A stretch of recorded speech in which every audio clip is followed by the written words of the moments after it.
Hazrat buyurdilar: bizning shiorimiz adolat. Bizning kuchimiz birlikda. Erta tong quyosh ko'tarilganda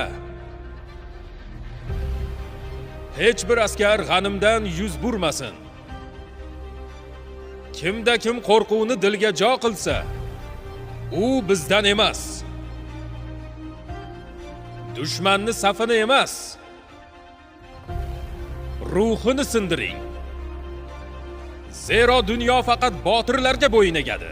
Arslon kabi jang qilamiz. Sohqiron ortidan o'limga ham, zafarga ham tayyormiz. Kuch adolatdadir.